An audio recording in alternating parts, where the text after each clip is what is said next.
G'day Dark Realmers, it's horror author and illustrator Michael J. Elliott here with you again. And today I'm taking part in another tag game, and this one was started by my mate and fellow author Jason Greensides. And today I'm going to be talking about the 7 things that really bug me in novels. So let's get started. Yeah!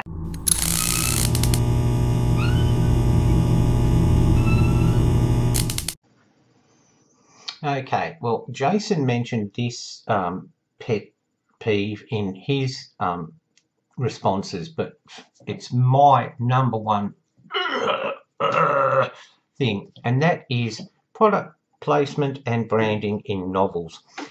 And we all know who I think is the king of this, because I'm sick to death of saying, they squirted fairy liquid into the dish, to do the dishes, or, he jumped into the Maserati.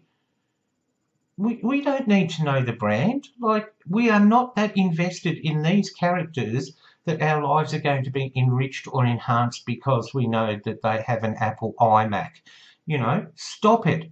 And I'm really cynical and bitter, okay? Well, maybe not so bitter, but really, really cynical.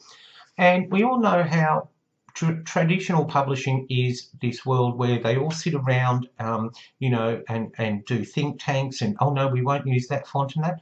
And I am convinced, I am absolutely convinced that Stephen King's publishers said, hey, McDonald's is going to give us 200,000 if you mention them in your next book at least 5 times, okay? And that's on top of, what you get when you say that you drove to the Piggly Wiggly or whatever, okay? Stop it. Don't need it, okay? Number 2, this pisses me off. Childhood friends in love. And I'm looking at you, Cassandra Clare. Yes, you. And this pissed me off so much in, the Mortal Instruments, more so in the TV show than the novel. But you've got Clary and Simon, and they've known each other since they were children. And Simon reaches puberty and has raging hormones, and he's in love with her. No. That's wrong. Wouldn't you feel, if you had, a friend that you'd known since childhood, wouldn't you feel more like a brother-sister relationship? Wouldn't you feel strange wanting to have sex with your best friend? No, that is totally wrong.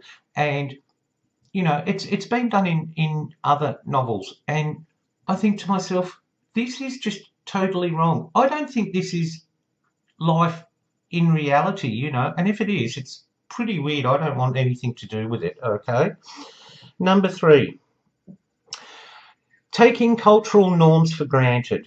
Now, by that I mean, every writer and every novel and basically anything that's produced is a reflection of its culture. We learned this in sociology, and we also learned it in marketing and so forth.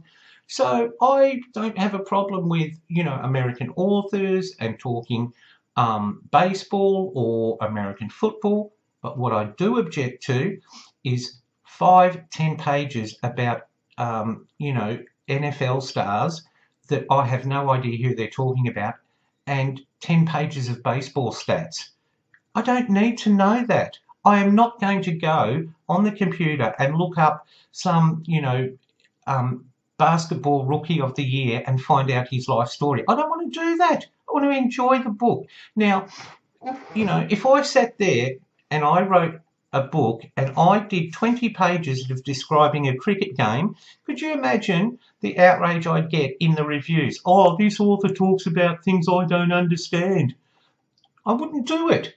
So I understand that, please don't hate me, American Dark Realmers, and I understand that the primary, it's the biggest marketplace. So, of course, you're catering for your own audience, but please have a little bit of respect for us that are, not quite, enamoured of baseball and basketball and football. And what drove me to respond to this was the Stephen King book I read called The Girl Who Loved Tom Green. I had no idea who Tom Green was. I thought it could have been a rock star or anything. And then, of course, it was a baseball star, and we got huge stats, and I'm like, oh, get on with the adventure. So, yeah. Okay, number 4, yes. Love. Oh, love, isn't it wonderful? Yes.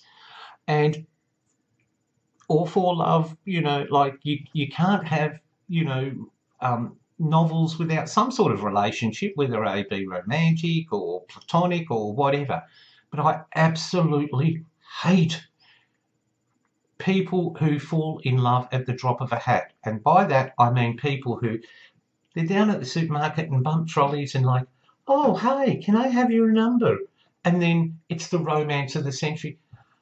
Okay, am I wrong? Does this happen in real life? I've never met anyone who said, oh, we met at the supermarket, we were both in the dairy aisle and he reached out and we both reached out for the same brand of yogurt.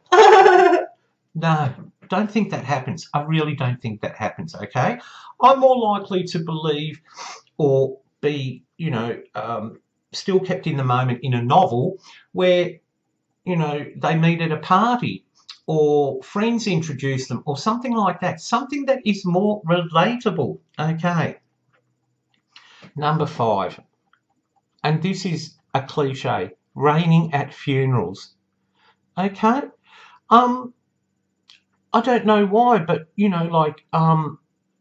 vicars and everything must be bloody overworked in winter, I can tell you, because it happens in movies all the time and 99% of times in books now. It's already depressing enough and sad enough that we're seeing, like the death of a character and everyone's in black and mourning, okay? But for some reason we need, thunderous dark clouds, lightning or, rain, and the mourners are getting rained on and we see the coffin or we get told about the coffin being rained on and things. No, funerals happen, in all seasons. There's nothing wrong with having, it's not being disrespectful to hold a funeral in summer. It really isn't, okay? We understand it's a funeral. It's meant to be said. Just because it's sunshine, don't blame the bloody sun. It's not its fault, that it's a nice day. So please stop with the rain at funerals and, yeah, and the umbrellas too. Yeah. Okay. Number 6. This happens more in movies, okay? And this is something that, like, 30, 40 years ago, even pissed off my elderly grandmother, okay? So that shows you how long it's been around. And this is, I suppose, a cliche, and it's, are you all right? Okay? When, a character has fallen from a building into a dumpster or whatever, and whoever they're with runs up, are you all right? Well, no, I've just fallen into a dumpster. Now, despite what Hollywood tells you, you don't jump up and go, yep, I'm fine, I'm just going to get this off me, it's all cool. No. Or, they grit and it's okay, we've got to go on. It's to me, it's not more realistic. It would be more practical for the character to say, don't move, you've hurt yourself, don't move. And, and then completely avoid the other character going, no, I'm fine, and being very stoic and brave. No, it doesn't take away from me in liking a character if they say, yeah, I think I've done some damage, okay? It doesn't make them a wimp. It doesn't make them a bad character. It makes them realistic, okay? So stop with everyone who, goes through something, gets, shot. Oh, it's just a flesh wound. No, it fucking hurts. I've never been shot, thank God. But, I scream at a paper cut, so I could imagine. Stop with the bravery and everything, okay? Just, tone it down a bit, okay? Okay, number 7.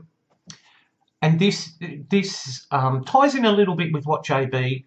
Taylor said about women, and also what Jason himself said about, powerful women. And I get really annoyed when I see women in authority being belittled, okay?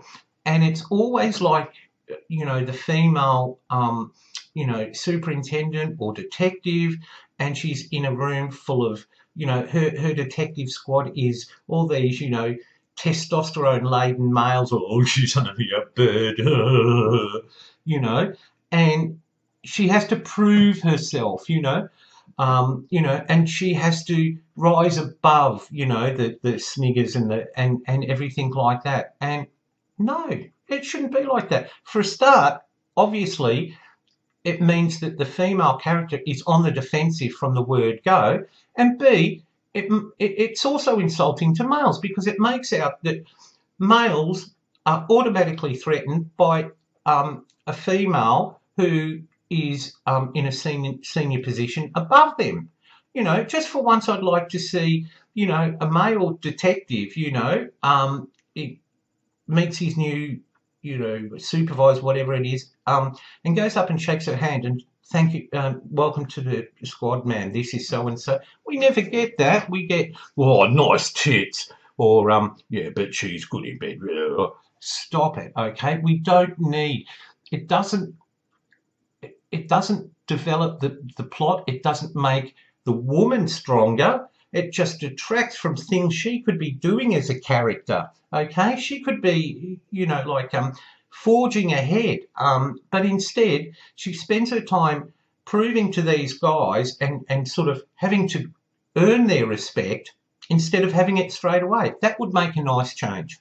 Okay, so they're my top 7 things that really annoy me in novels, Dark Realmers. I hope you've enjoyed my choices, and I'd like to thank Jason for tagging me, because this is a fun one. I love this when I get to, you know, spew out venom, literary venom. Okay, so thanks very much for that, Jason, and I'm having a ball looking at everyone else's responses too, so thanks very much for that. And all right, Dark Realmers, that's it from me for this episode of Dark Realm Diaries. I'll be back with you very, very soon, and as I always say at the end of my videos, stay in the light. Bye for now.